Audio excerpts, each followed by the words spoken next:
السلام عليكم ورحمة الله وبركاته. بسم الله الرحمن الرحيم.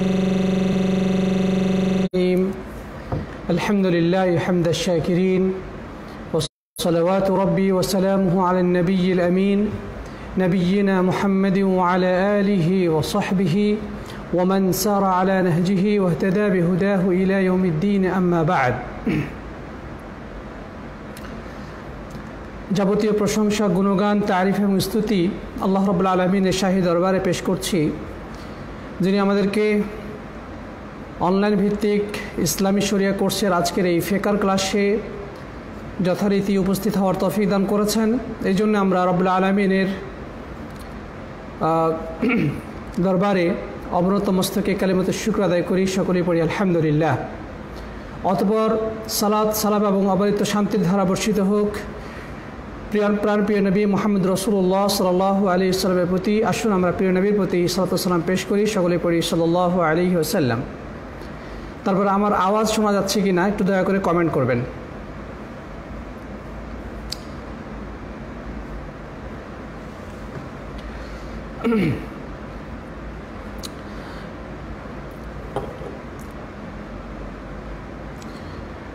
Sound ঠিক আছে কি না সবাই একটু দয়া করে জানাবেন।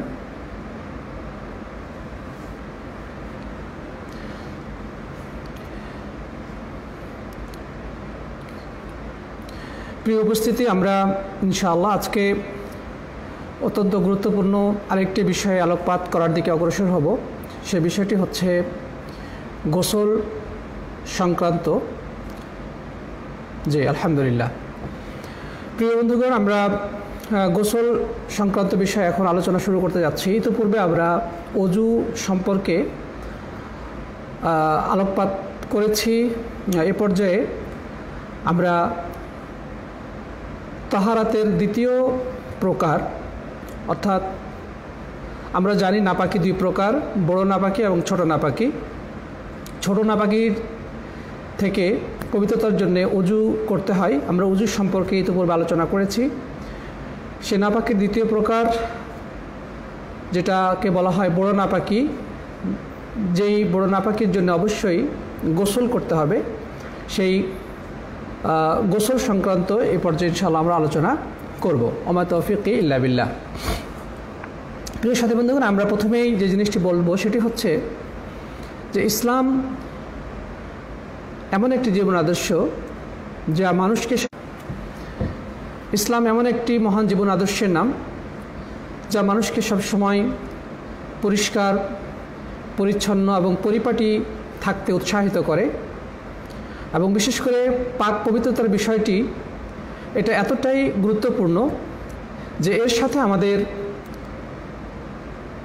ইমানকে জুড়ে দেওয়া হয়েছে। নবী সাল্লাল্লাহু আলাইহি ওয়াসাল্লাম বলেছেন আত-তাহুর শাতরুল ঈমান, যে পরিচ্ছন্নতা হচ্ছে ঈমানেরই একটি অংশ বা একটি শাখা।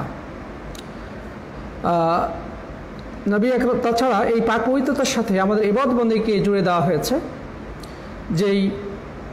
যেগুলো ছাড়া আমাদের সালাত শুদ্ধ হবে না, বা অনেক ধরনের ইবাদত বন্দেগী রয়েছে যেগুলো শুদ্ধ হবে না। এই জন্য অবশ্যই অজু অথবা গোসল করতে হবে। তো এগুলো ইসলামের পরিচ্ছন্নতার যে একটি দিক সেটিকেই ইন্ডিকেট করে। এবং আমরা এর অনেক উদাহরণ দিয়েছি যে ইসলামের প্রতিটি ক্ষেত্রেই এই পরিচ্ছন্নতা, পাক পবিত্রতা, এই জিনিসগুলোর প্রতি গুরুত্ব আরোপ করা হয়েছে। তাছাড়া আধুনিক বিজ্ঞানের আলোকেও আমরা এটা জানতে পারি যে মানুষের জীবনে পরিচ্ছন্নতার গুরুত্ব অপরিসীম। ময়লা আবর্জনা, নোংরা, নাপাকি ইত্যাদি মানুষের জীবনকে নানাভাবে ক্ষতিগ্রস্ত করে। মানুষ অসুস্থ হয়, মানুষের মধ্যে এই নাপাকি বা নোংরামি থাকার ফলে মানুষের মধ্যে অরুচি বোধ সৃষ্টি হয় এবং মানুষ এটাকে অপছন্দ করে। মানুষের স্বভাব হচ্ছে মানে সৌন্দর্য প্রিয়তা, পরিচ্ছন্নতা প্রিয়তা। সব মানুষই এই বৈশিষ্ট্যগুলোকে ভালোবাসে, পছন্দ করে। ইসলাম আমাদেরকে সেই বিষয়ে শিক্ষা দেয়, কারণ ইসলাম হচ্ছে একটি স্বভাবজাত জীবন আদর্শের নাম। এটি অতি প্রাকৃতিক কিছু নয়, এটি হচ্ছে একেবারে ন্যাচারাল একটি জীবন আদর্শের নাম।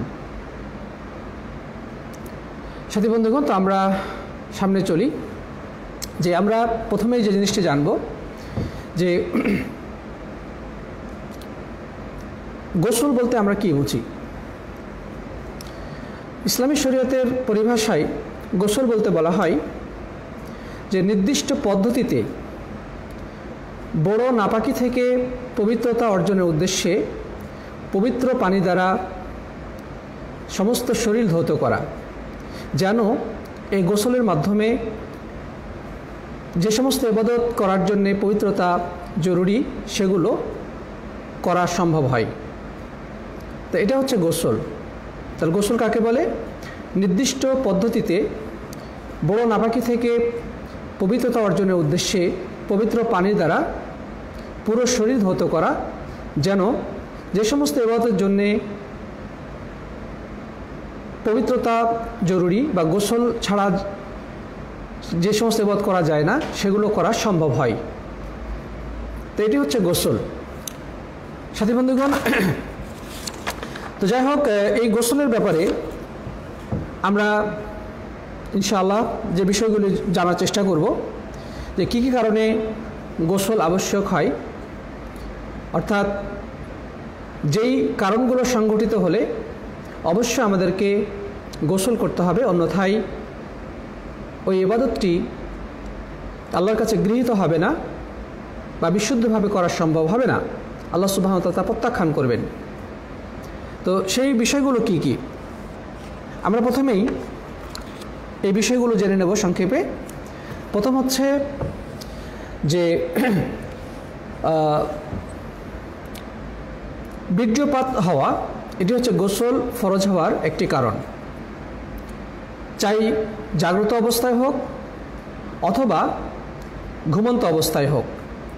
তবে শর্ত হলো সে বীর্যটা মানে উত্তেজনাবশত হতে হবে, অর্থাৎ এমনভাবে সে বীর্যপাত হতে হবে যার কারণে মানুষ মজা পায়, মানে তৃপ্তি পায়, এবং সেটা শারীরিক উত্তেজনাবশত হয়ে থাকে। অর্থাৎ যেই নাপাকি তখনই গোসল ফরজ হবে যখনই বীর্য আউট হবে, বীর্যপাত হবে শারীরিক উত্তেজনা সহকারে, এবং সেই উত্তেজনার সাথে মানে আনন্দ বা একটা তৃপ্তি অনুভূত হবে। তাহলে এখান থেকে আমরা বুঝতে পারছি যে বীর্যপাত হলেই গোসল ফরজ হবে, চাই সেটা ঘুমন্ত অবস্থায় হোক অথবা জাগ্রত অবস্থায় হোক। ঘুমন্ত অবস্থায় যদি বীর্যপাত হয় তাকে বলা হয়ে থাকে আরবিতে ইহতিলাম, আর আমরা বাংলায় বলি স্বপ্নদোষ।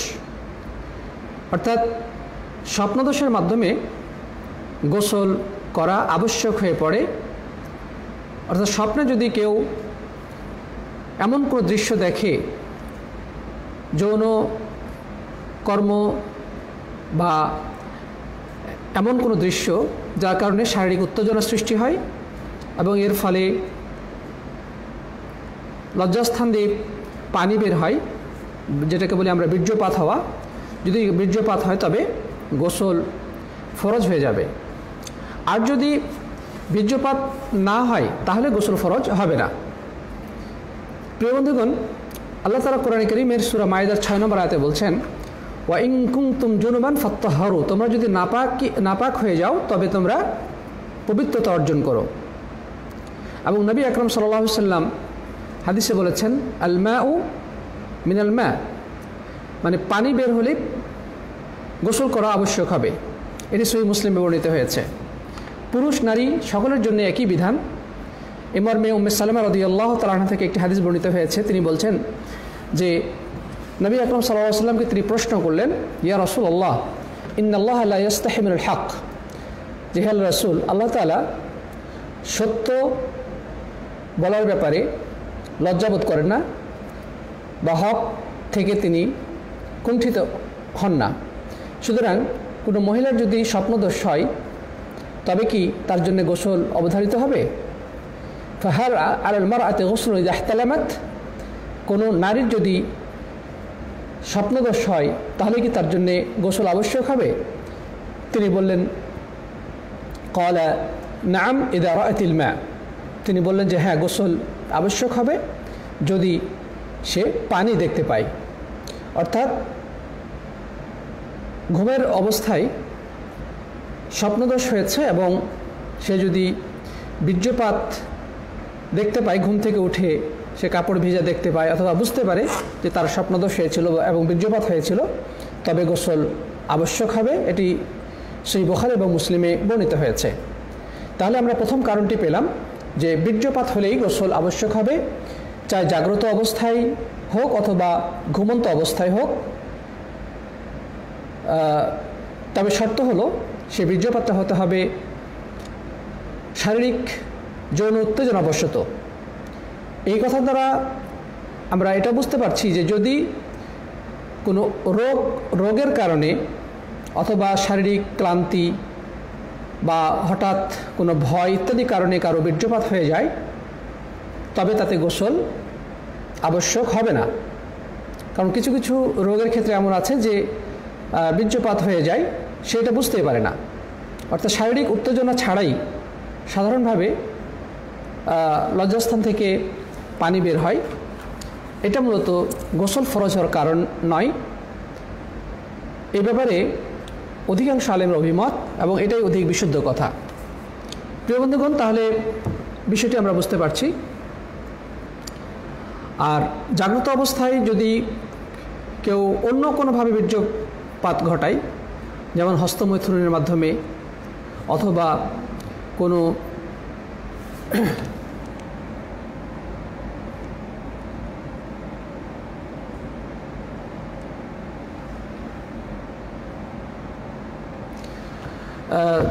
যৌন দৃশ্য দেখার ফলে অথবা মানে যৌন উত্তেজনামূলক কোনো কথা শোনার কারণে কারো যদি বীর্যপাত হয় জাগ্রত অবস্থায়, তাতেও গোসল আবশ্যক হয়ে যাবে।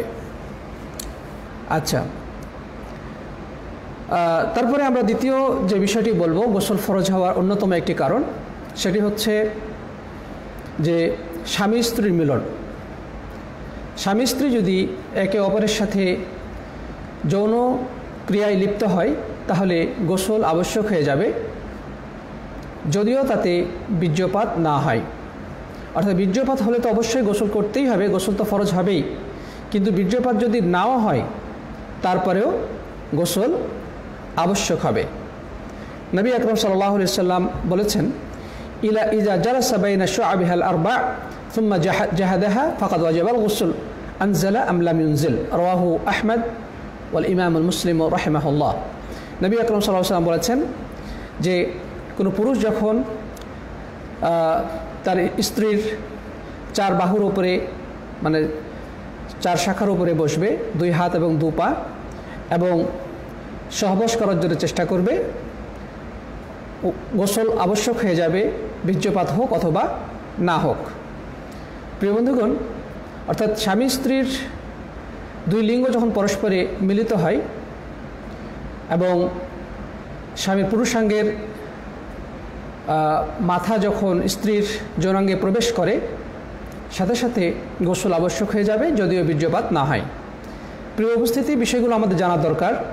এখানে মানে লজ্জাবোধ, যদিও বিষয়গুলো একান্ত পার্সোনাল এবং খুব লজ্জাজনক, কিন্তু ইন্নাল্লাহ লা ইয়াস্তাহি মিনাল হক, আল্লাহ তাআলা সত্যের ব্যাপারে লজ্জাবোধ করেন না। এবং নবী আকরাম সাল্লাল্লাহু আলাইহি ওয়াসাল্লাম সাহাবীদেরকে মর্মে শিক্ষা দিয়েছেন। সাহাবীগণ রাসূল করিম সাল্লাল্লাহু আলাইহি ওয়াসাল্লামকে জিজ্ঞাসা করেছেন, তিনি উত্তর দিয়েছেন। তারপরে মা জননী আয়েশা রাদিয়াল্লাহু তাআলা বলছেন যে নি'মাত নিসাউল আনসার, আনসারী মহিলারা কতই উত্তম, যে লজ্জা তাদেরকে দ্বীন ইসলাম শিক্ষা করতে বাধাগ্রস্ত করে না। অর্থাৎ তারা তাদের লজ্জার কারণে দিন শেখা থেকে দূরে থাকবে এমনটি হয় না। সুতরাং একজন নারী হোক অথবা পুরুষ হোক, দিনই বিষয়গুলো জানার জন্যে অবশ্যই তাকে মানে সেই লজ্জাবোধের কারণে সে যেন দূরে না থাকে, তাকে অবশ্যই শিখতে হবে। তো যাই হোক, আমরা দ্বিতীয় কারণ পেয়ে গেলাম। যদি স্বামী স্ত্রী পরস্পরে মিলিত হয় তাহলে গোসল আবশ্যক হয়ে যাবে। যদি বীর্যপাত হয় তবে তো অবশ্যই গোসল হবে, তবে যদি বীর্যপাত নাও হয় তারপরেও গোসল আবশ্যক হয়ে যাবে। যে বিষয়ে আমাদের সমাজে অনেক মানুষের মাঝে ভুল ধারণা প্রচলিত রয়েছে, যারা মনে করে বীর্যপাত না হলে গোসল আবশ্যক হবে না, যদিও তারা স্ত্রী সহবাসে মিলিত হয়েছিল। তাহলে আমরা বিষয়টি ক্লিয়ার হয়ে গেল যে এই ক্ষেত্রেও আমাদের অবশ্যই কী করতে হবে, গোসল করতে হবে। তারপরে 3 নম্বর হচ্ছে মহিলাদের ঋতুস্রাব হলে অবশ্যই গোসল করতে হবে। ঋতুস্রাব যেদিন শেষ হবে, অর্থাৎ গোসল যেদিন তার ঋতুস্রাব শেষ হবে এবং মহিলাদের বাচ্চা প্রসবজনিত কারণে যেদিন তার স্রাব বন্ধ হবে সেদিন তার জন্যে গোসল করা আবশ্যক হবে। আল্লাহ সুবহানাহু ওয়া তাআলা কোরআনে কারীমে বলেছেন সূরা বাকারার 222 নম্বর আয়াতে যে স্ত্রীদের সাথে তোমরা নিকটবর্তীও হবে না যতক্ষণ পর্যন্ত তারা পবিত্রতা অর্জন না করে। অর্থাৎ মহিলারা যখন ঋতুস্রাব থেকে পবিত্রতা অর্জন করবে তখন পবিত্র অর্জন করলে অবশ্যই কী করতে হবে, গোসল করে তারা পরিচ্ছন্নতা অর্জন করবে এবং তারপরে ইসলামী শরীয়তের বিধান অনুযায়ী তার উপরে কী হবে, স্বামী স্ত্রী মিলন বৈধ হবে, এর আগে বৈধ হবে না। আল্লাহ তাআলা কোরআনে বলছেন যে ওয়ালা তাকরাবুহুন্না হাত্তা ইয়াতহুরনা, যে তোমরা তোমাদের স্ত্রীদের কাছেও যেও না, অর্থাৎ স্ত্রী সহবাসে লিপ্ত হও না যতক্ষণ পর্যন্ত পবিত্রতা অর্জন না করে। ফাইদা তাতাহহারনা ফাতুহুন্না মিন হাইসু আমারাকুমুল্লাহ, এরপর যখন তারা পবিত্রতা অর্জন করবে তোমরা তোমাদের স্ত্রীদের কাছে আসো আল্লাহ তাআলা যেভাবে নির্দেশ দিয়েছেন, অর্থাৎ তুমি স্ত্রী সহবাস করো আল্লাহর হুকুম অনুযায়ী। সূরা বাকারা 22 নম্বর আয়াত। প্রিয় সাথী বন্ধুগণ, অনুরূপভাবে মহিলাদের নির্দিষ্ট সময় যে রক্তস্রাব যায় বাচ্চা প্রসবের কারণে, সে যেদিন তার স্রাব বন্ধ হবে সেদিন তার জন্যে গোসল করে পরিচ্ছন্নতা পবিত্রতা অর্জন করা অপরিহার্য। আর এই ক্ষেত্রে এর সর্বোচ্চ মেয়াদ হচ্ছে 40 দিন। 40 দিন অতিক্রম করার পরেও যদি কারো ঋতুস্রাব কারো যদি রক্ত প্রবাহ অবশিষ্ট থাকে তবে সেটা নেফাস বা বাচ্চা প্রসবজনিত কারণে রক্ত প্রবাহ হিসেবে গণ্য হবে না, বরং সেটা রোগ হিসেবে পরিগণিত হবে। এই জন্য 40 দিন হয়ে গেলে অবশ্যই গোসল করে পবিত্র অর্জন করতে হবে। এর আগে যখনই বন্ধ হবে, হয়তো কারো 5 দিন পর, 10 দিন পরে হতে পারে, 15 দিন, 20 দিন পরে হতে পারে, 30 দিন পরে হতে পারে, মানে বাচ্চা প্রসবের পরে যেদিনই তার এই রক্তের প্রবাহটা বন্ধ হয়ে পরিপূর্ণভাবে পবিত্র হয়ে যাবে তার জন্য গোসল করা অপরিহার্য। এই গোসল করে পবিত্রতা অর্জন করার আগ পর্যন্ত তার সাথে স্বামী স্ত্রীর মানে একে অপরের সাথে তারা মিলিত হতে পারবে না, শরীয়ত তা নাজায়েজ করা হয়েছে, যেমনটি আমরা সূরা বাকারার 22 নম্বর আয়াতে দেখতে পেলাম। প্রিয় বন্ধুগণ, এরপরে আরেকটি বিষয় হলো, সেটা হচ্ছে যে কোনো মুসলিম ব্যক্তি যদি মৃত্যুবরণ করে তাহলে ওই মৃত ব্যক্তিকে গোসল দেওয়া অপরিহার্য। কাদের জন্য? জীবিতদের জন্যে। জীবিতরা ওই মৃত ব্যক্তির গোসলের ব্যবস্থা করবে। এই ব্যাপারে ইজমা রয়েছে, এর মধ্যে কোনো ধরনের দ্বিমত নেই। মুসলিম মৃত ব্যক্তিকে গোসল দিতে হবে যদি গোসল দেওয়া সম্ভব হয়। কারণ অনেক সময় এমনও হতে পারে যে পানিতে ডুবে পচে গলে শেষ হয়ে গেছে, তারপরে ওই লাশ দেখা গেছে, ওটা তো গোসল দেওয়া সম্ভব না। অথবা আগুনে পুড়ে একেবারে ভস্মীভূত হয়ে গেছে, তাতে গোসল দেওয়া সম্ভব নয়। তার মানে গোসল দেওয়া সম্ভব হলে কী দিতে হবে? গোসল দিতে হবে। তবে এমন যদি হয় যে কোনো ব্যক্তিকে মানে হিংস্র প্রাণী খেয়ে ফেলেছে, তার হাত পাওয়া গেছে অথবা পা পাওয়া গেছে অথবা মাথা পাওয়া গেছে, তো শরীরে যদি কোনো অংশ বিশেষ পাওয়া যায় তবে ওই অংশ যতটুকু পাওয়া অতটুকু ধৌত করলেই মানে অতটুকুকে গোসল দিয়ে দাফনের ব্যবস্থা করতে হবে। আলেমদের এভাবে অভিমত রয়েছে, অর্থাৎ যতটুকু সম্ভব অতটুকু গোসলের ব্যবস্থা করতে হবে। তো সাথী বন্ধুগণ, আমরা যেটা জানতে পারলাম যে কোনো মুসলিম ব্যক্তি মারা গেলে তাকে গোসল দেওয়া অপরিহার্য, ফরজ। কাদের জন্যে? জীবিত ব্যক্তিদের জন্যে। আচ্ছা, 5 নম্বর হচ্ছে কোনো কাফের যদি ইসলাম ধর্মে প্রবেশ করে তাহলে তাকে গোসল দেওয়া অপরিহার্য, মানে তার গোসল করা অপরিহার্য। যেমন আবু হুরায়রা থেকে বর্ণিত হয়েছে, নবী সাল্লাল্লাহু আলাইহি ওয়াসাল্লাম সুমামা বিন আসাল রাদিয়াল্লাহু তাআলা আনহুকে গোসল দেওয়ার নির্দেশ দিয়েছিলেন যখন তিনি ইসলাম কবুল করেছিলেন।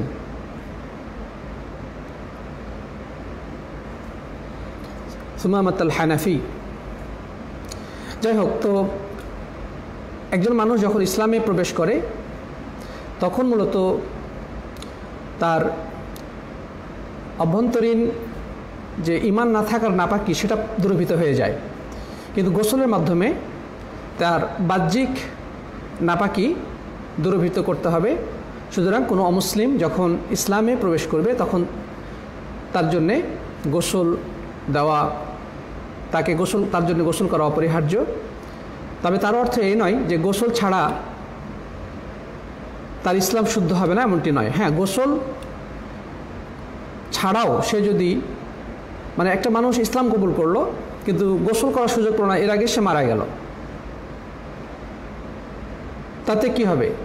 তাতে কোনো সমস্যা নাই, তার ইসলাম গ্রহণ শুদ্ধ হবে এবং ওই লোকটি ইনশাআল্লাহ জান্নাতে প্রবেশ করবে। আল্লাহ তাআলা তার ইসলাম গ্রহণের কারণে তার পূর্বের সমস্ত গুনাহ মোচন করে দেবেন। হাদিসে রয়েছে, নবী সাল্লাল্লাহু আলাইহি ওয়াসাল্লাম বলেছেন, আল ইসলাম ইয়াহদিমু মা কানা ক্বাবলাহ, ইসলাম অতীতের সমস্ত গুনাহ মোচন করে দেয়। সুতরাং ইসলাম কবুল করার মাধ্যমে আল্লাহ সুবহানাহু ওয়া তাআলা তার পিছনের সমস্ত গুনাহগুলোকে মোচন করে দেবেন এবং সে ঈমান না থাকার কারণে যেতে সে নাপাক ছিল, সে নাপাকি দূরীভূত হয়ে সে পবিত্র হয়ে যাবে। কিন্তু বাহ্যিক অপরিচ্ছন্নতা বা অপবিত্র দূর করার জন্যে তাকে গোসল করতে হবে। প্রিয় সাথী বন্ধুগণ, তাহলে আমরা জানতে পারলাম যে কয় কারণে গোসল আবশ্যক হয়। প্রথমে স্বপ্নদোষ বা অন্য কোনো কারণে যদি বীর্যপাত ঘটে তাহলে গোসল ফরজ হবে, চাই সে পুরুষ হোক অথবা নারী হোক। 2 নম্বর হচ্ছে যে স্বামী স্ত্রীর মিলনের সময় স্বামীর এবং স্ত্রীর উভয় লিঙ্গ যদি পরস্পরে মিলিত হয় তবে গোসল আবশ্যক হবে। আরেকটি হাদিস রয়েছে, যে হাদিসটি উল্লেখ করা হয়নি, যে ইজাল তাকাল খাতানান ওয়াজাবাল গোসল। নবী সাল্লাল্লাহু আলাইহি ওয়াসাল্লাম বলেছেন যে যখন নারী পুরুষের 2 যৌনাঙ্গ পরস্পরে মিলিত হয় তখন গোসল আবশ্যক হয়ে যায়। এক্ষেত্রে বীর্যপাত হোক অথবা না হোক গোসল করা আবশ্যক হবে। 3 নম্বর কারণ যেটি আমরা বলেছি সেটি হচ্ছে যে ঋতুস্রাব অথবা সন্তান প্রসবোত্তর রক্তস্রাব বন্ধ হওয়ার পরে নারীদের জন্য গোসল করা আবশ্যক। 4 নম্বর যেটি বলেছি, কোনো অমুসলিম যদি ইসলাম ধর্মে দীক্ষিত হয় তাহলে তার জন্যে গোসল করা ফরজ। এবং 5 নম্বর হলো, কোনো মুসলিম ব্যক্তি যদি মৃত্যুবরণ করে তাহলে জীবিত ব্যক্তির জন্য আবশ্যক হচ্ছে তাকে গোসল দেওয়া, তারপরে কাফন দিয়ে তাকে দাফন দিবে, অর্থাৎ কবরস্থানে তাকে কবর দিবে। এটি জীবিতের জন্যে ফরজ বা ফরজা কিফায়া আলেমগণ উল্লেখ করেছেন। তবে শহীদের কথা ভিন্ন, যারা আল্লাহর পথে জিহাদ করতে করতে আল্লাহর দ্বীনকে প্রতিষ্ঠিত করার জন্যে, আল্লাহর কালিমাকে বুলন্দ করার জন্যে কাফেরদের সাথে যুদ্ধ করতে করতে শাহাদাতের অমীয় সুধা পান করে, তারা যদি রণাঙ্গনে মৃত্যুবরণ করে, জিহাদের ময়দানে মারা যায়, তাহলে তাদেরকে গোসল দেওয়া আবশ্যক নয়, বরং তারা যেই পোশাক পরে থাকবে এবং তাদের শরীরে যে রক্ত লেগে থাকবে সেই রক্ত মাখা শরীরে, তার শরীরে পরিহিত পোশাকেই তাকে সেভাবেই কবর দিতে হবে। এবং কিয়ামতের দিন আল্লাহ তাআলার কাছে হাসরের ময়দানে সেই রক্ত মাখা শরীরে এবং ওভাবেই সে আল্লাহর দরবারে উত্তোলিত হবে, আল্লাহর কাছে সে উঠে দাঁড়াবে, আল্লাহর দরবারে সে উপস্থিত হবে। শহীদের অনেক মর্যাদা রয়েছে। যাই হোক, এ কারণে আল্লাহ সুবহানাহু ওয়া তাআলার হুকুম হচ্ছে যে কোনো মুজাহিদ আল্লাহর পথে জিহাদরত অবস্থায় কাফেরদের হাতে যুদ্ধের ময়দানে যদি মৃত্যুবরণ করে তবে তাকে গোসল দেওয়ার প্রয়োজন নেই। কিন্তু ওই ব্যক্তি যুদ্ধের ময়দানে যদি আহত হয়ে থাকে কিন্তু হসপিটালে কয়েকদিন পরে মারা গেছে বা বাড়িতে কয়েকদিন পরে মারা গেছে, সেই ক্ষেত্রে তাকে গোসল দিতে হবে। কিন্তু যুদ্ধের ময়দানে যদি হয় তবে গোসল দেওয়ার প্রয়োজন নেই, তাকে সেভাবেই রক্তাক্ত শরীরেই এবং তার পরিহিত পোশাকেই তাকে দাফন দেওয়ার ব্যবস্থা করতে হবে। সাথী বন্ধুগণ, আমরা তারপরে যে বিষয়টি জানবো সেটি হচ্ছে যে গোসলের পদ্ধতি কী, কীভাবে গোসল দেব। পদ্ধতিটা হচ্ছে যে আল্লাহ রসুল সাল্লাল্লাহু আলাইহি সাল্লাম যেই নিয়মে গোসল করতেন সেটা আমরা জানার চেষ্টা করব।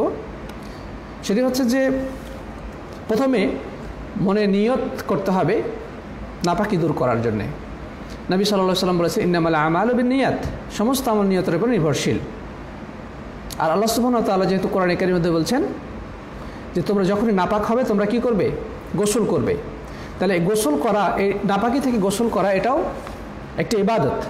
সুতরাং এই ইবাদতটি সম্পন্ন করার জন্যও অবশ্যই নিয়ত থাকতে হবে। কোনো লোক যদি নিয়ত ছাড়াই নদীতে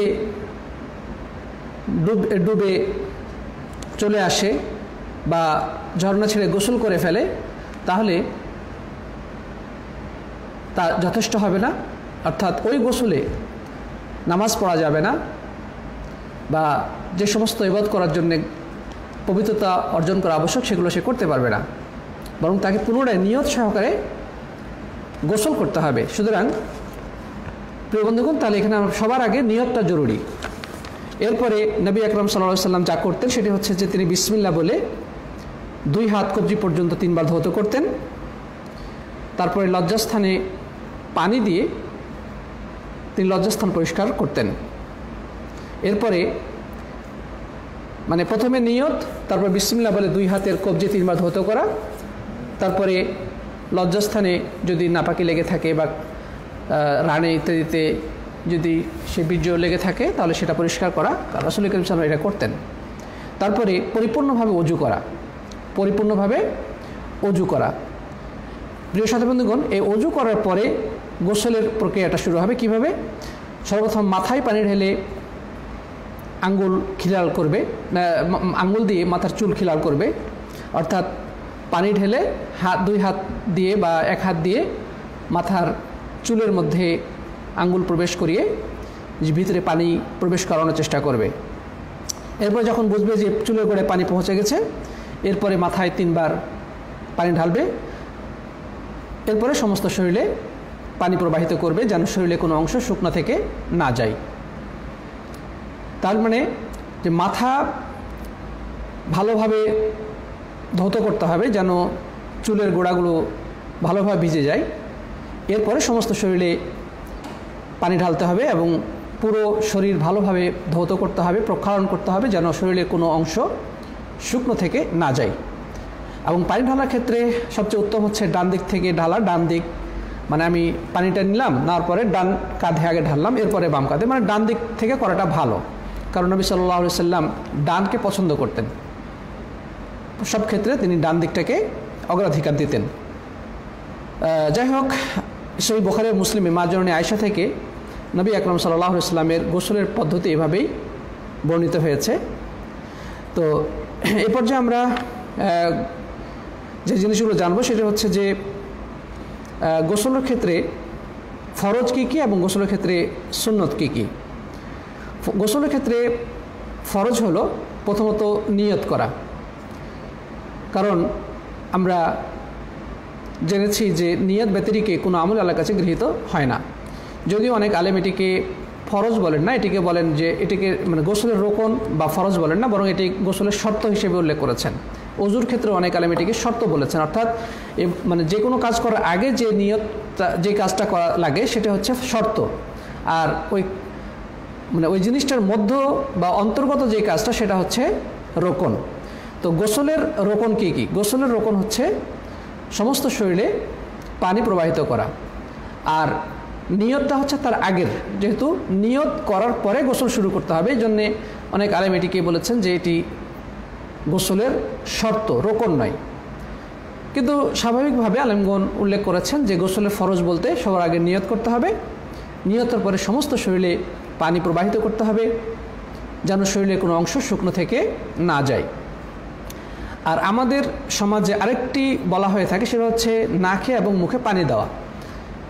এটি আলাদাভাবে উল্লেখ করা হয়, কিন্তু আমরা যদি বলি যে সমস্ত শরীরে পানি প্রবাহিত করা, তার মধ্যে কিন্তু এটিও চলে আসে, নাকের মধ্যে পানি দেওয়া, মুখে পানি দিয়ে কুলি করা, এই সমস্ত শরীরের অন্তর্ভুক্ত। সুতরাং যদি এটাকে আলাদাভাবে বলা হয় তাতেও কোনো আপত্তি নেই, আর যদি সেটা আলাদাভাবে উল্লেখ নাও করা হয় তাতেও কোনো আপত্তি নেই। মোট কথা যদি আমরা দুইটা বলি তাও যথেষ্ট, তিনটা বললেও কোনো সমস্যা নেই।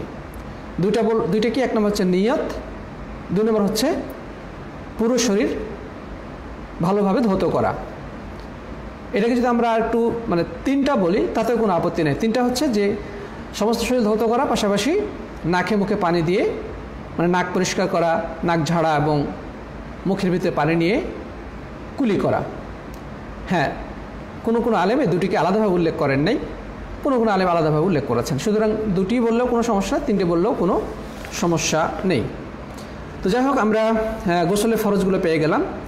সুন্নতগুলো কী কী? সুন্নতগুলো হচ্ছে 2 হাত 3 বার করে ধৌত করা, 2 নম্বর লজ্জাস্থান ধৌত করা, 3 নম্বর হচ্ছে পরিপূর্ণভাবে উজু করা। তবে যদি এমন জায়গায় গোসল করে যে জায়গাতে পানি জমা হয়ে থাকে, সে এমন যদি হয় তবে গোসল শেষে 2 পা ধৌত করতে হবে, মানে অজু করেই পা ধৌত করবে না। এক্ষেত্রে অজু শেষ করার পরে যখন সে বের হয়ে যেতে চায়, চলে যেতে চায়, তখন 2 পা ধৌত করে নিলেই যথেষ্ট হবে। কিন্তু বর্তমানে যেহেতু অনেক আলহামদুলিল্লাহ আমাদের এই আধুনিক জীবনযাত্রার ক্ষেত্রে এমনভাবে গোসলখানা তৈরি করা হয় যে পানি সাথে সাথেই প্রবাহিত হয়ে যায়, পানি সেখানে জমা থাকে না। সেই ক্ষেত্রে এই হুকুমটা যদি পালন করা হয় ভালো, যে পরে একবারে বের হওয়ার সময় পা ধুয়ে বের হবে, কিন্তু আগেও যদি ধুয়ে না হয় কোনো আপত্তি নেই। কারণ এখানে নবী আকরাম সাল্লাল্লাহু আলাইহি ওয়াসাল্লামের জমানায় তো এত আধুনিক গোসলের ব্যবস্থা ছিল না। তারা হয়তো বা মানে স্বাভাবিক নিচে গোসল করতেন, যেখানে হয়তো পানি জমা থাকতো অনেক ক্ষেত্রে। তো সেই ক্ষেত্রে মানে পরবর্তীতে যখন গোসল শেষ করে চলে আসবে তখন পা ধোয়াটা দরকার ছিল। তো যাই হোক, মোট কথা সুন্নতকে ফলো করাটা সবচেয়ে উত্তম। যদিও পানি প্রবাহিত হয়ে যায়, তবে আপনি যখন অজু করবেন, অজু করার সময় সব কিছুই করবেন, শুধু পা ধৌত করা বাকি রাখবেন এবং গোসল শেষ করে বের হওয়ার সময় পায়ে পানি দিয়ে পা ধৌত করে তারপরে চলে আসবেন। যাই হোক, তারপর 4 নম্বর সুন্নত হলো যে সমস্ত শরীরে পানি প্রবাহিত করা, মাথা খিলাল করা সহকারে, আঙ্গুল দিয়ে মাথার ভিতরে পানি পৌঁছানো, যাতে যেন পায়ের চুলের গোড়াগুলো ভেজে যায়, এমনভাবে মাথায় খিলাল করতে হবে, চুলের ভিতরে আঙ্গুল ঢুকিয়ে খিলাল করতে হবে। মোট কথা সমস্ত শরীরে পানি প্রবাহিত করতে হবে এবং বিশেষ করে চুলের গোড়াগুলো ভালো করে খেয়াল রাখতে হবে। তারপরে আমরা এটি পুরো শরীর ধৌত করতে হবে।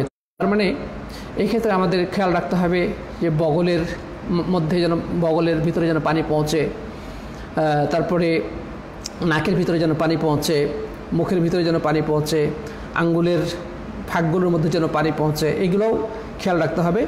এই জন্য সুন্নত হচ্ছে এগুলো হাত দিয়ে ভালো করে কী করা, মালিশ করে দেওয়া, মর্দন করা, শরীরে ভালোভাবে মর্দন করা। 2 বগল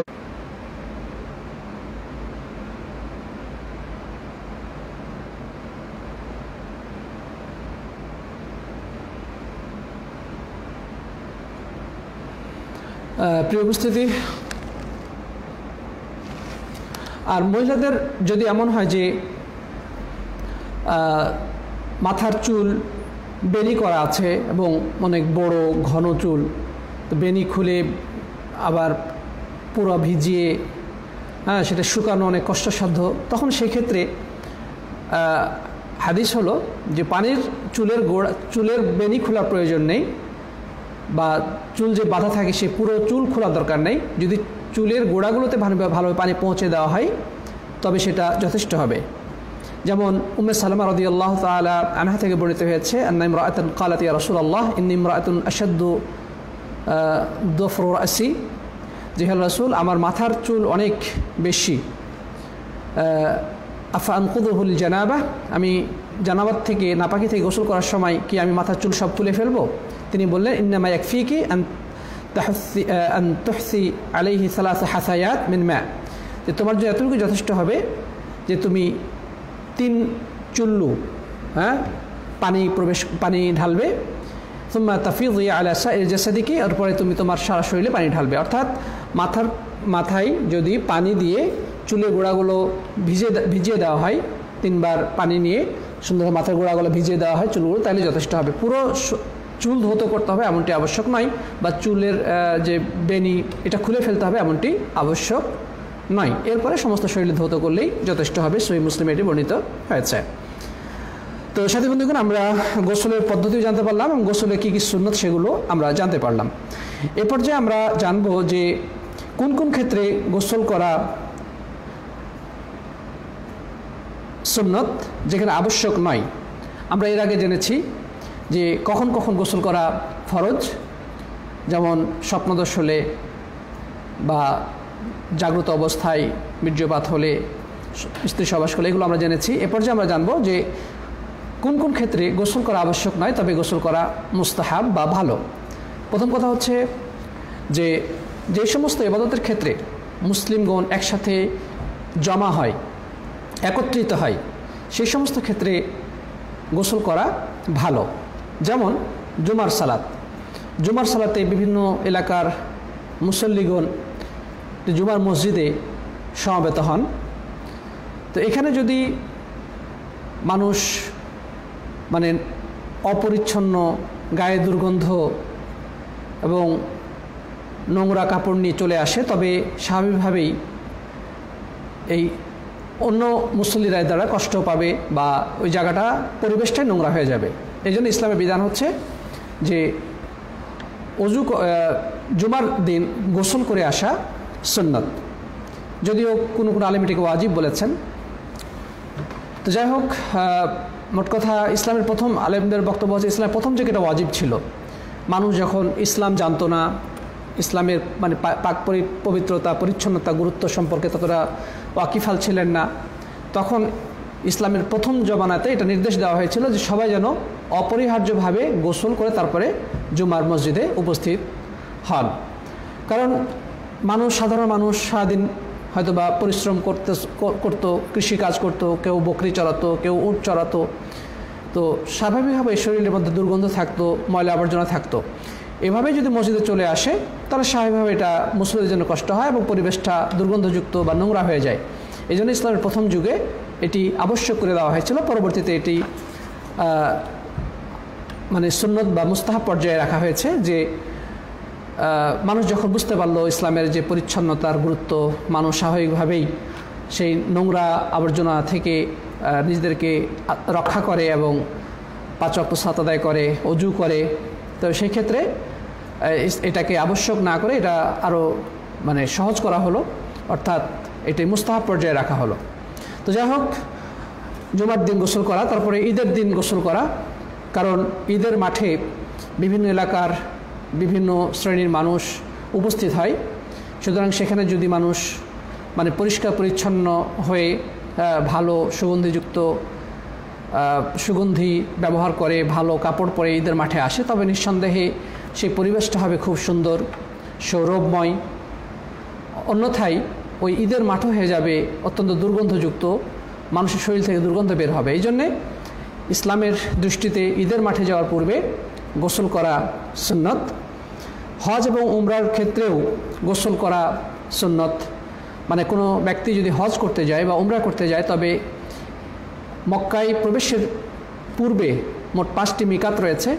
সেই মিকাত অতিক্রম করার পূর্বে অবশ্যই এহরাম বাঁধা অপরিহার্য, এহরাম অবশ্যই বাঁধতে হবে।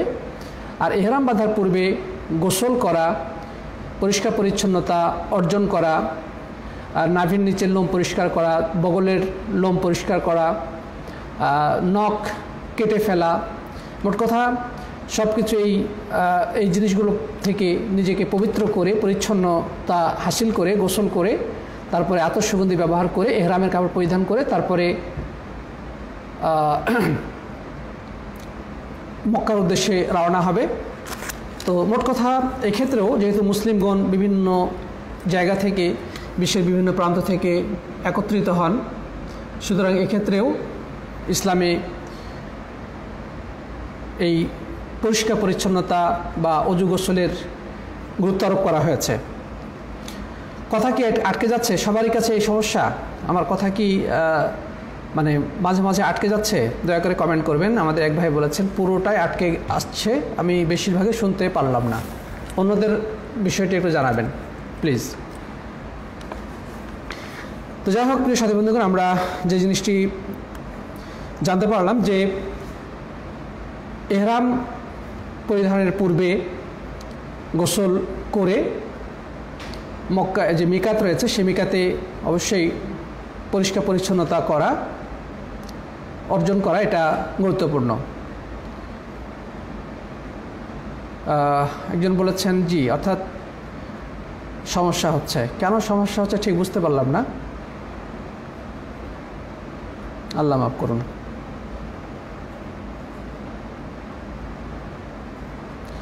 এটা ঠিক যে আমার আসলে আমি সবসময় যে মোবাইল দ্বারা লাইভ করি ওই মোবাইলটা আমার নষ্ট হয়ে গেছে। এটি অন্য একটা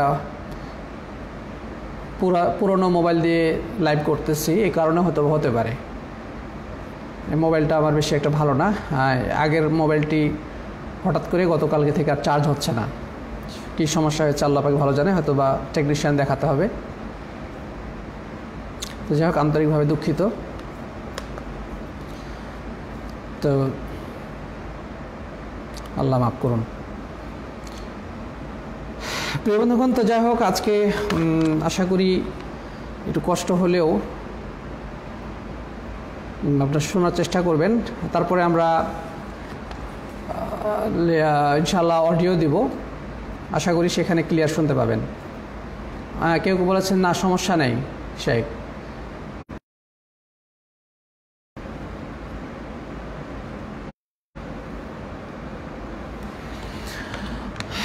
প্রিয় সাথী বন্ধুগণ, আমরা এ পর্যায়ে আরেকটি বিষয় জানব যে সাধারণভাবে পরিষ্কার পরিচ্ছন্নতা অর্জন করার জন্যে গোসল করা এটিও মুস্তাহাব। বা শরীরে অনেক সময় ময়লা আবর্জনা লেগে থাকে বা অনেক সময় আমরা ঘেমে যাই, ঘর্মাক্ত অবস্থায় মানে পরিষ্কার পরিচ্ছন্নতা অর্জন করা, শরীরের দুর্গন্ধ দূর করার জন্যে গোসল করা এটিও সুন্নতের অন্তর্ভুক্ত। আমার মোবাইলে কলও দিচ্ছে, এটা আমার আসলে সমস্যা। মোবাইলটা মানুষ বাংলাদেশ থেকে হঠাৎ করে কল দিয়ে বসছিল, এই জন্যে কেটে গিয়েছিল আবার। তো ইনশাআল্লাহ আশা করি আমার আগের মোবাইলটা যদি ঠিক হয়ে যায় তবে আমরা আবারও যথারীতি সুন্দরভাবে ক্লাস করতে পারবো ইনশাআল্লাহ। তো আন্তরিকভাবে দুঃখিত, মোবাইলটি নষ্ট হয়ে যাওয়ার কারণে এই সমস্যা হচ্ছে হয়তোবা। আচ্ছা যাই হোক, তো আমরা সামনে চলি। গোসলের ক্ষেত্রে কতিপয় ত্রুটি বিচ্যুতি আমরা লক্ষ্য করব যে অনেকেই গোসল করেন কিন্তু তার শরীরে কোথাও শুকনো থেকে গেল কি না সে বিষয়টি অনেকে খেয়াল করে না। গোসল করে যাওয়ার পরে দেখা গেল যে শরীরের বিশেষ পিছনের অংশ বা শরীরের কোনো অংশ শুকনো থেকে গিয়েছে। তো গোসলকে তাড়াহুড়া করা যাবে না, বরং সতর্কতার সাথে গোসল করতে হবে যেন সারাটা শরীরে পানি পৌঁছে যায়। অনেকে চুলের গোড়াতে পানি পৌঁছলো কিনা সেটাও নিশ্চিত হয় না। তো আমরা যেটা বলছিলাম যে চুলের গোড়া থেকে শুরু করে শরীরের প্রত্যেকটি অঙ্গে যেন পানি পৌঁছে, এই বিষয়টি নিশ্চিত হতে হবে। বিশেষ করে শীতকালে এই সমস্যাটা অনেকেরই হয়। সেটি হচ্ছে যে অনেক মানুষ তাড়াহুড়া করে কোনো মতো করে গোসল সেরে চলে যায়, যার কারণে অনেক সময় শরীরের বিভিন্ন অঙ্গে পানি ভালোভাবে পৌঁছে না। এই বিষয়টি নিশ্চিত হতে হবে। মহিলাদের জন্য চুলের ঝুঁটি খোলার প্রয়োজন নেই, বরং চুলের গোড়াতে যদি পানি পৌঁছে যায় তবেই যথেষ্ট হবে, যেটি আমরা ইতিপূর্বে সহিহ মুসলিম হাদিস থেকে জানতে পেরেছি। তারপরে অনেকেই গোসলের ক্ষেত্রে খুব বেশি পানি অপচয় করে থাকেন, মানে ঝর্ণা ছেড়ে দিয়ে সে মনের সুখে গোসল করতে থাকে, তাতে প্রচুর পরিমাণ পানি অপচয় হয়। আসলে পানি অপচয় করা কোনো অবস্থাতে আমাদের জন্য উচিত নয়, বরং সবসময় আমাদের সকল ক্ষেত্রে মিতব্যয়ী হওয়ার চেষ্টা করতে হবে। আল্লাহর দেয়া নেয়ামতগুলো যেন অযথা নষ্ট না হয় সেটা খেয়াল রাখতে হবে। নবী আকরম সাল্লাল্লাহু আলাইহি ওয়াসাল্লাম গোসলের ক্ষেত্রে তিনি মানে 1 সা তথা প্রায় 3 কেজি পরিমাণ পানি দ্বারা 3 লিটার পরিমাণ পানি দ্বারা তিনি কী করতেন? গোসল সারতেন। সুতরাং আমরা প্রয়োজনে ব্যবহার বেশি করতে পারবো, নাজায়েজ নয়, তবে সেটা যেন প্রয়োজনের অতিরিক্ত না হয়, অপচয় পর্যায়ে চলে না যায়, সেটা খেয়াল রাখতে হবে। তারপরে গোসল করার সময় মানে পর পুরুষ বা পর নারী যেন গোসলকারীকে তার লজ্জাস্থান যেন দেখতে না পায়, সে বিষয়টা নিশ্চিত হতে হবে। প্রিয় সাথী বন্ধুগণ, আমরা জানি অসভ্য এই পাশ্চাত্য জগতে তাদের কাছে এই লজ্জাস্থানের কোনো দাম নেই। অনেক সময় তাদের গোসলের ক্ষেত্রে তাদের লজ্জাস্থান অন্য মানুষ দেখতে পায়। ইসলাম হচ্ছে লজ্জাশীলতার ধর্ম। আল হায়া ও শুআবাতুম মিনাল ঈমান, লজ্জা হচ্ছে ঈমানের একটি অংশ। সুতরাং গোসলের ক্ষেত্রে যেন আপনার লজ্জাস্থান কোনো পর নারী বা পরপুরুষ এর দৃষ্টিগোচর না হয়, সেটা নিশ্চিত হতে হবে। তো স্বামী স্ত্রীর ব্যাপারটা ভিন্ন। এখানে অনেকে প্রশ্ন করেন যে মানে কাপড়বিহীনভাবে গোসল করা যাবে কি না। হ্যাঁ, যদি টয়লেটের মধ্যে থাকে এবং কোনো বাইরের কারো দৃষ্টি থেকে নিজেকে হেফাজত করার ব্যাপারটা নিশ্চিত থাকে, তাহলে কাপড়বিহীনভাবে গোসল করতে কোনো আপত্তি নেই। তবে কেউ যদি দেখে বা অন্যর দৃষ্টিতে যাওয়ার সম্ভাবনা থাকে, তাহলে অবশ্যই কাপড়বিহীনভাবে গোসল করা জায়েজ নেই। মানে বেপরোয়া হওয়া যাবে না, বেপরোয়া হওয়া যাবে না।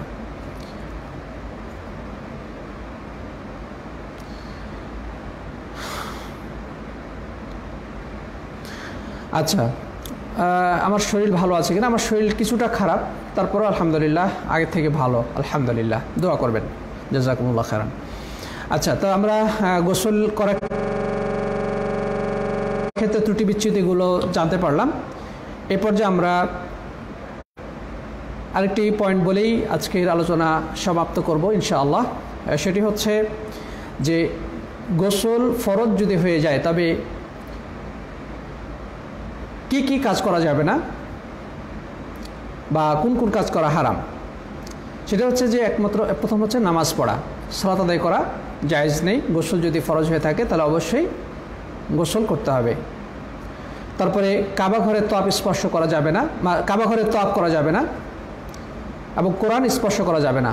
কাবা ঘরের তওয়াফের ব্যাপারে আমরা এর আগে জেনেছি যে মাজারুন আয়েশা রাদিয়াল্লাহু তাআলা আনহাকে রাসূল করিম সাল্লাল্লাহু আলাইহি ওয়াসাল্লাম নিষেধ করেছেন যে তুমি কাবা ঘরে তওয়াফ করো না যতক্ষণ পর্যন্ত তুমি পবিত্র না হবে। সুতরাং নাপাক শরীর নিয়ে কাবা ঘরে তওয়াফ করা জায়েজ নেই, কিন্তু সাই করতে কোনো আপত্তি নেই, বা হজের বা উমরার যে অন্যান্য কার্যাবলী সেগুলো নাপাক শরীরে করতে কোনো আপত্তি নেই। যেমন আরাফার ময়দানে সমাবেত হওয়া, মুজদালেফা, মিনা, কঙ্কর নিক্ষেপ, এগুলোর জন্যে মানে গোসল আবশ্যক নয় বা পবিত্রতা আবশ্যক নয়। সালাতের ব্যাপারটা ভিন্ন, সালাতের জন্য অবশ্যই গোসল করতে হবে, সালাতের জন্য অবশ্যই ওযু করতে হবে, কিন্তু শরীর নাপাক শরীর নিয়ে কাবা ঘরে তোয়াফ করা যাবে না। তোয়াফ ছাড়া অন্যান্য সব কিছুই করা যাবে। তারপরে কোরআন তথা মুসহাফ সরাসরি হাত দ্বারা স্পর্শ করা যাবে না যদি গোসল ফরজ হয়ে থাকে। মুসহাফ বলতে যে এইভাবে বাধাই করা যে কোরআন, সেটাকে মুসহাফ বলা হয়। সুতরাং এই মুসহাফ ধরতে হলে অবশ্যই কী করতে হবে? মানে পাক পবিত্র থাকতে হবে। গোসল আবশ্যক হলে সরাসরি হাতে স্পর্শ করা যাবে না, তবে জরুরি প্রয়োজন হলে কাপড় বা কোনো কিছুর আবরণের সাহায্যে কোরআন ধরা যাবে, কোনো সমস্যা নেই। যদি অথবা হ্যান্ড গ্লাভস যদি থাকে, অথবা কাপড় বা টিস্যু বা অন্য কিছু দিয়ে ধরা যেতে পারে। তবে মোবাইল ফোনে যে কোরআন রয়েছে, কোরআনের যে অ্যাপস রয়েছে, সেই ক্ষেত্রে ওই মোবাইল বহন করতে কোনো সমস্যা নেই। তবে গোসল ফরজ অবস্থায় স্ত্রী সহবাসের ফলে গোসল করা হলে সেই কোরআন পড়া যাবে না, তাই চাই সে মুসহাফ থেকে হোক অথবা মোবাইল অ্যাপস থেকে হোক বা অন্য কোনো ডিভাইস থেকে হোক অথবা মুখস্থ হোক, কোনোভাবেই কোরআন পড়া যাবে না যদি স্ত্রী সহবাস অথবা বীর্যপাতের কারণে গোসল আবশ্যক হয়ে থাকে। তবে নারীদের ঋতুস্রাব বা সন্তান প্রসবজনিত কারণে যে শরীর নাপাকে, এক্ষেত্রে কোরআন পড়া যাবে কিনা এটা দ্বিমতপূর্ণ। বিন বাজ রাহিমাহুল্লাহ বলেছেন যে এই অবস্থাতেও কোরআন পড়া যাবে, কোনো আপত্তি নেই, কারণ এই সময় কোরআন পড়া যাবে না মর্মে যে হাদিসে সেটি জয়ীফ। ইবনে তাইমিয়া রাহিমাহুল্লাহ এই কথাই বলেছেন যে ঋতুস্রাব এবং বাচ্চা প্রসবজনিত কারণে শরীর নাপাক থাকলে সেই অবস্থায় কোরআন পড়া যাবে, কারণ এটা দীর্ঘ সময়, হ্যাঁ 1 সপ্তাহ 10 দিন বা বাচ্চা প্রসবের কারণে হয়তো বা 20-30 দিন, এতদিন কোরআন থেকে দূরে থাকলে সে ক্ষতিগ্রস্ত হতে পারে। তো যাই হোক, বিষয়টি দ্বিমতপূর্ণ। তবে আমরা বলি যে সতর্কতার স্বার্থে যদি একান্ত জরুরি না হয় তাহলে না পড়াই ভালো, তবে জরুরত হলে পড়া যেতে পারে। যেমন কোরআন মুখস্থ ছিল হয়তো বা ভুলে যেতে পারে না পড়লে, অথবা পরীক্ষার প্রস্তুতির দরকার, অথবা পরীক্ষার খাতা লিখতে হবে, তো সেক্ষেত্রে এই অবস্থাতেও কোরআন পড়া যাবে ইনশাআল্লাহ। তবে বিনা প্রয়োজনে নফল ইবাদত হিসেবে না পড়াই উত্তম, যেহেতু বিষয়টা দ্বিমতপূর্ণ, সুতরাং সতর্কতার স্বার্থে বিরত থাকাই সবচেয়ে ভালো। তবে এই সময় যদি কোরআন পড়তে চাই কেউ, তবে সরাসরি হাত দিয়ে মুসহাফ স্পর্শ না করে হ্যান্ড গ্লাভস পরে, মানে হাত মোজা অথবা কোনো কিছুর আবরণ সহকারে কোরআন ধরার চেষ্টা করবে। তারপরে মসজিদে দীর্ঘ সময় অবস্থান করা যাবে না যদি শরীর নাপাক হয়ে থাকে, এমন নাপাকি যার কারণে গোসল আবশ্যক। তবে সেই অবস্থায় মসজিদে দীর্ঘ সময় অবস্থান করা ঠিক নয়। মা জননী আয়েশাকে নবী আকরাম সাল্লাল্লাহু আলাইহি ওয়াসাল্লাম মসজিদ থেকে কোনো একটা কিছু আনার জন্য বললেন, মসজিদ নববী থেকে। তখন তিনি বললেন যে হে রাসূল, আমি তো নাপাক, মানে হাইজ হয়েছে, যার কারণে আমি তো মসজিদে যেতে পারবো না। তিনি বললেন যে তোমার হাতে তো হাইজ নেই, তোমার হাতে তো হাইজ লেগে নেই, অর্থাৎ তুমি যে মসজিদ থেকে ওই জিনিসটা নিয়ে আসতে পারো। এখান থেকে আলেমগণ বলেছেন যে মসজিদে হাইজ অবস্থায় প্রবেশ করা যাবে না এমনটি নয়, প্রয়োজনে যাওয়া যাবে, তবে সেখানে দীর্ঘ সময় অবস্থান করা যাবে না। মানে আপনি ঋতুস্রাব অবস্থায় মসজিদে দীর্ঘ সময় অবস্থান করবেন এমনটা ঠিক হবে না।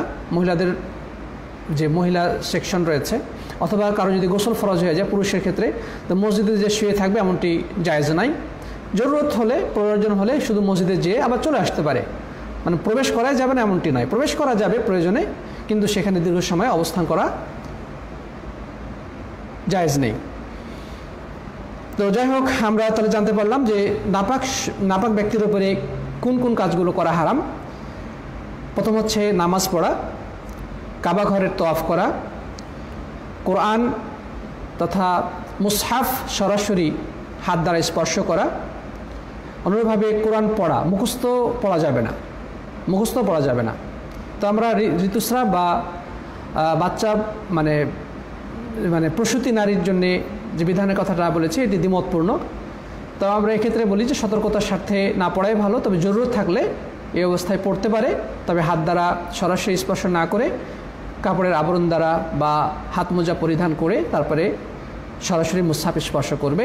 এই ক্ষেত্রে যদি মোবাইল ডিভাইস থেকে কোরআন পড়ে তা পড়তে পারে ইনশাআল্লাহ, কোনো অসুবিধা নেই। এক্ষেত্রেও হ্যান্ড গ্লাভস পরা দরকার নেই, কারণ ডিভাইসটা তো কোরআন না। মোবাইল বা ল্যাপটপ থেকে যদি কোরআন পড়ে তাহলে সমস্যা নেই, মুখস্থ পড়তে পারে, কোনো সমস্যা নেই। তারপরে মসজিদে দীর্ঘ সময় অবস্থান করা নাপাক অবস্থায়, এটাও জায়েজ নেই, তবে জরুরত হলে মসজিদে প্রবেশ করা জায়েজ রয়েছে। সাথী বন্ধুগণ, আমরা আর কথা লম্বা করতে পারছি না, সময় অনেক হয়ে গেছে। তো ইনশাআল্লাহ আমরা পরবর্তীতে তায়াম্মুম সংক্রান্ত বিষয়ে আলোচনা করব, আল্লাহ যদি তৌফিক দান করেন। তো আজকে আমরা গোসল সংক্রান্ত বিষয়গুলো জেনেছি। গোসল কী কী কারণে আবশ্যক হয়, ফরজ হয়, গোসলের পদ্ধতি এবং কোন কোন ক্ষেত্রে গোসল করা মুস্তাহাব, মানে ফরজ নয় কিন্তু মুস্তাহাব। তারপরে গোসলের ক্ষেত্রে ত্রুটি বিচ্যুতি বা ভুলভ্রান্তি সেগুলো আলোচনা করেছি, এবং গোসল ফরজ হয়ে গেলে কোন কোন কাজ করা হারাম সেগুলো আমরা আজকে আলোচনায় জানতে পেরেছি। আল্লাহ তাআলা আমাদের সবাইকে আল্লাহর দিন সঠিকভাবে অনুসরণ করার তৌফিক দান করুন, আমাদের ভুল ত্রুটিগুলো ক্ষমা করে দিন, আল্লাহুম্মা আমিন। একজন বলেছেন যে মোবাইল অ্যাপস থেকে কোরআন পড়লে কি কোরআন শরীফ দেখে পড়ার সওয়াব থেকে কম হবে? না, এতে সওয়াবের কোনো কমতি হবে না। কারণ রাসূল সাল্লাল্লাহু আলাইহি ওয়াসাল্লাম বলেছেন, মান ক্বারা হারফাম মিন কিতাবিল্লাহ ফালাহু হাসানাহ, যে ব্যক্তি কোরআনে একটি অক্ষর পাঠ করবে তার জন্য একটি নেকি রয়েছে, যে একটি নেকি 10টা নেকির সমপরিমাণ। এখানে যে ব্যক্তি পাঠ করবে, চাই সরাসরি মুসহাফ দেখে পড়ুক, অথবা মোবাইল অ্যাপস দেখে পড়ুক, অথবা ডিভাইস দেখে পড়ুক, অথবা মুখস্থ পড়ুক, এতে কোনো সমস্যা নেই ইনশাআল্লাহ।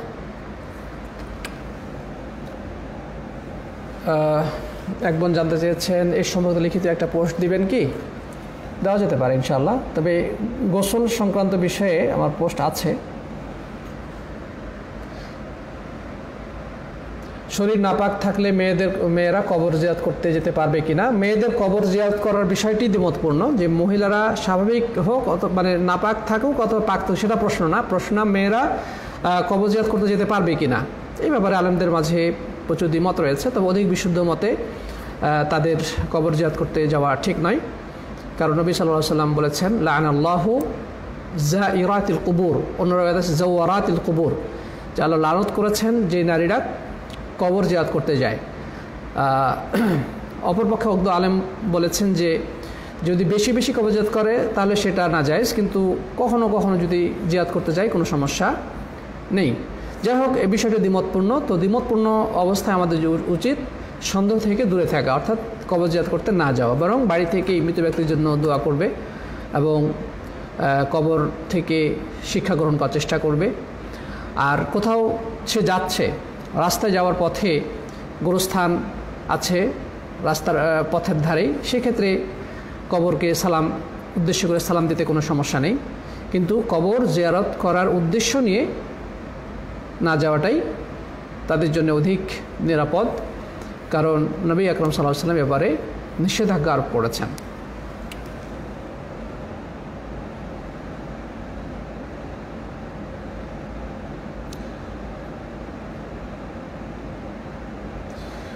বাথটবে গোসলে অনেক পানি নষ্ট হয়, তাই এটা করা যাবে কি না? আচ্ছা, নাজায়েজ নয়, তবে কখনো যদি করার প্রয়োজন মনে করেন করতে পারেন, তবে পানি যাতে কম ব্যবহার হয় সেই বিষয়টা লক্ষ্য রাখতে হবে। তো যাই হোক, আজকে ক্লাসটা যদিও অনেকে বলেছেন যে আটকে গেছে বা ভালো করে শুনতে পারেন নাই, তারপরেও আশা করি যেটুকু শোনাচ্ছেন আশা করি উপকৃত হবেন, বা পরবর্তীতেও আপনি আমাদের এই যে ফেসবুকে যে ভিডিওটা থাকবে সেটা আপনি আবারও শোনার চেষ্টা করবেন, দেখা যাক সেটা পরিপূর্ণভাবে শুনতে পান কিনা, অথবা আমরা ইনশাল্লাহ আমাদের হোয়াটসঅ্যাপ বা টেলিগ্রাম গ্রুপে অডিও দেব, দেখা যাক সেখানে আশা করি পরিপূর্ণভাবে শোনা যেতে পারে। আল্লাহু আলাম। যাই হোক, আল্লাহ তাআলা সবাইকে সুস্থ রাখুন, ভালো রাখুন, ঈমানের উপরে রাখুন। সকলে আমার জন্য একটু দোয়া করবেন, একটু শারীরিকভাবে কিছুটা অসুস্থতা রয়েছে, আপনাদের জন্য দোয়া করি। আল্লাহ তাআলা সবাইকে সুস্থ, নিরাপদ এবং ঈমানের উপর প্রতিষ্ঠিত রাখুন, আল্লাহুম্মা আমিন। সেই প্রত্যাশা ব্যক্ত করে জাযাকুমুল্লাহু খায়রান। ইনশাআল্লাহ দেখা হবে আগামীকালকে ইনশাআল্লাহ আমরা আবারও ক্লাস করব, তাই সবাইকে সেই ক্লাসে উপস্থিত থাকার আহ্বান জানাচ্ছি। জাযাকুমুল্লাহু খায়রান। আসসালামু আলাইকুম ওয়া রাহমাতুল্লাহি ওয়া বারাকাতুহু।